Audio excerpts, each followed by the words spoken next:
hơi ngàyនេះប្តីខ្ញុំដូចលេងសើចជាមួយអារម្មណ៍ខ្ញុំពេកហើយខំធ្វើម្ហូបពេលថ្ងៃហ្នឹងរៀបចំឲ្យគាត់ហូបស្អាចុះឡើងឲ្យខ្ញុំខ្ចប់វិញដោយសារថ្ងៃហ្នឹងប្តីខ្ញុំគាត់ទៅធ្វើការតែកន្លះថ្ងៃទេអញ្ចឹងទៅគាត់ចេញទៅធ្វើការបន្ទាប់ពីបាយថ្ងៃហើយថ្ងៃហ្នឹងងើបប្រហែលជាម៉ោង9ព្រឹកស្រាប់តែឃើញប្តីខ្ញុំគាត់កំពុងតែធ្វើការហើយសួរគាត់ថាងើបម៉ោងប៉ុន្មានមកធ្វើការគាត់ថាគាត់ងើបតាំងពីម៉ោង5កន្លះជួយអីគាត់មិនបានទេប៉ុន្តែបានជួយឆុងកាហ្វេឲ្យគាត់បានមួយកែវហើយឆុងខ្លួនឯងមួយកែវអង្គុយផឹកជាមួយគាត់អស់កម្លាំងហេវហត់ដែរហ្នឹងព្រោះអីងើបមកអត់ទាន់បានអីពេលព្រឹកទេអញ្ចឹងឆុងកាហ្វេពពុះឲ្យគាត់មួយកែវគាត់ផឹកដើម្បីមានកម្លាំងធ្វើការតសួរគាត់ថាចង់ហូបអីពេលព្រឹកអត់ខ្ញុំធ្វើឲ្យប៉ុន្តែគាត់ថាអត់ចង់ញ៉ាំទេចង់ផឹកតែកាហ្វេអត់មានពេលញ៉ាំទេគាត់ថាចាំញ៉ាំពេលថ្ងៃហ្មងទៅហើយប្រពន្ធនេះក៏ផឹកកាហ្វេកដោប្តីបានកាហ្វេពពុះម្នាក់មួយកែវព្រលឹមឡើងហ្នឹងមានកម្លាំងព្រឹកកាហ្វេពពុះនេះឆ្ងាញ់ហើយមានអត្ថប្រយោជន៍ច្រើនទីបងប្អូនជួយដល់កាពះពោះវៀនដែលហេវហត់អស់កម្លាំងអីកាហ្វេពពុះអាចជួយបានហើយបើឃើញស្ញ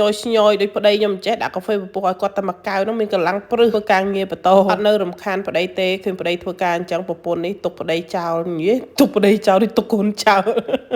ហ្នឹងហើយឲ្យប្តីខ្ញុំគាត់ធ្វើការទៅខ្ញុំមកធ្វើម្ហូបពេលថ្ងៃសម្រាប់ម្ហូបថ្ងៃនេះវិញគឺអត់ដឹងថាម្ហូបអីទេខ្ញុំហៅថាឆាបន្លែគ្រប់មុខប៉ុន្តែឆ្ងាញ់ខ្លាំងណាស់បងប្អូនខ្ញុំអត់ប្រើសាច់ទេរសជាតិវិញឲ្យអួយឆ្ងាញ់ខ្លាំងមែនតើឃើញបន្លែនៅក្នុងទូមានគ្រប់មុខអញ្ចឹងក្នុងមួយមុខខ្ញុំចាប់មួយចាប់ពីរយកមកធ្វើម្ហូបហើយថ្ងៃនេះក៏អត់សូវឃ្លានអីប្រហែលដែរអញ្ចឹងទៅធ្វើម្ហូបបែបស្រាលហូបតែបន្លែជាមួយបាយបន្តិចអញ្ចឹងណាមានម្ទេសហាវ៉ៃមានត្រប់មានម្ទេសខៀវដើមខ្ទឹមដើមអីហ្នឹងយកតែអាំងអស់ហើយខ្ញុំថាយកតែអាំងដើម្បីបុកប៉ុន្តែពេលអាំងហើយមានអារម្មណ៍ថាវាអត់សូវឆ្អិនប្រហែលទេអញ្ចឹងទៅខ្ញុំក៏យកទៅឆាតដើម្បីឲ្យវាឆ្អិនឬនឹងទៀតរាល់ដងពេលខ្ញុំយកបន្លែស្រស់ហ្នឹងហាន់ស្ដើងហើយយកទៅឆាជាមួយសាច់ឬក៏ឆាតទេលអីបងប្អូនឆ្ងាញ់មែនប៉ុន្តែឆ្ងាញ់អត់ដល់ពេលយើងយកទៅអាំងពេលយើងយកបន្លែហ្នឹងយកទៅអាំងហើយយើងយកមកឆាវិញណាបន្លែគេថាផ្អែមឆ្ងាញ់មែនតែនដល់ពេលអញ្ចឹងទៅយើងធ្វើម្ហូបយើងបាច់ចាំដាក់ស្ករក៏បានដែរបងប្អូនគឺផ្អែមចេញពីបន្លែហ្នឹងហ្មងពិសេសជាងគេគឺផ្អែមចេញពីម្ទេសហាវ៉ៃនេះបងប្អូនអើយឡើងផ្អែមពេលម្ទេសហាវ៉ៃហ្នឹងឆ្អិនណាបងប្អូនខ្ញុំកាត់ទៅមិនដឹងទឹកហៀមកពីណាទេហើយទឹកហ្នឹងពេលខ្ញុំភ្លក់ទៅគឺឡើងផ្អែមហ្មងដូចស្ករអញ្ចឹងពេលបងប្អូនយកទៅអាំងបន្លែហ្នឹងគឺមិនបាច់ដាក់ស្ករទេគឺផ្អែមស្រាប់ហើយកំពុងតែធ្វើម្ហូបនឹកក្នុងចិត្តអាណិតប្តីមែនតែនគាត់ងើបតាំងពីម៉ោង5កន្លះដើម្បីធ្វើការហើយម៉ោង2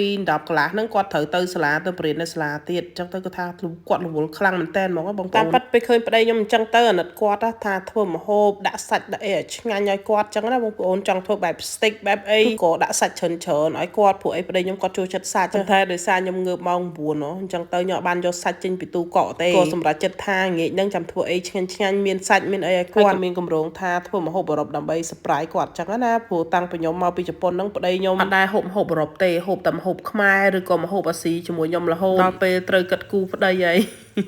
អាងតែគ្នាស្លូតអាងតែគ្នាមិនមាត់យើងហូបអីគាត់ហូបនឹងយូរទៅភ្លេចគិតថាប្តីគេក៏ចេះនឹកឃើញនឹកម្ហូបគេដែរណាអញ្ចឹងទៅថ្ងៃនេះក៏សម្រាប់ចិត្តថាល្ងាចហ្នឹងធ្វើអីឆ្ងាញ់ឲ្យគាត់ហើយម្ហូបបែបអឺរ៉ុបធ្វើម្ហូបត្រឡប់តើបងប្អូនហេតុផលដែលខ្ញុំប្រាប់បងប្អូនថាធ្វើម្ហូបដូចខ្ញុំនេះមិនបាច់ដាក់ស្ករក៏ឆ្ងាញ់ដែរប៉ុន្តែពេលខ្លួនឯងធ្វើត្រឡប់លេងភ្លេចខ្ញុំក៏ដាក់ស្ករចូលផ្លាច់ពេលភ្លក់ទៅចង់ផ្អែមជ្រុលហើយម្ហូបហ្នឹងអត់មានអីញ៉ៃញ៉ៃច្រើនទេបងប្អូនគ្រាន់តែយកបន្លែតាអាំងហើយហាន់វាទូចហើយយកមកឆាត្រឡប់ជាមួយនឹងខ្យងបើមចេញស្ករហើយឆ្ងាញ់ហើយម្ហូបហើយរៀបចំដាក់ចានឲ្យប្តីហើយយកទៅឲ្យគាត់ស្រាប់តែគាត់រៀបចំកតាបចេញទៅធ្វើកាយណាគាត់ថាប្រពន្ធអើយរវល់ខ្លាំងណាអាចខ្ចប់ម្ហូបនឹងឲ្យគាត់បានអត់គាត់នឹងឈ្នៀតពេលញ៉ាំនៅក្នុងសាលាឥឡូវនេះគាត់មានពេលទេគាត់ប្រញាប់ទៅសាលាទៅអីណាដំណងថាទៅម៉ោង2 10កន្លះឥឡូវគាត់ទៅមុនមកឥឡូវខ្ចប់បាយឲ្យប្តីដែរថ្ងៃហ្នឹងយើងធ្វើម្ហូបអត់ដាក់សាច់ក៏នឹកឃើញថាបើយើងអត់ដាក់សាច់ដាក់អីចឹងទៅម្ហូបវាស្រាលចឹងទៅពេលយើងហូបយើងអត់ល្ងុយដេកឬក៏យើងអត់ខ្លួនអីចឹងណាគឺល្អសម្រាប់ប្តីខ្ញុំចឹងទៅចាំល្ងាចចាំឲ្យគ្រប់សាច់បាយប្តីហើយក៏បាយអ្នកមើលដែរជួបគ្នាវីដេអូក្រោយ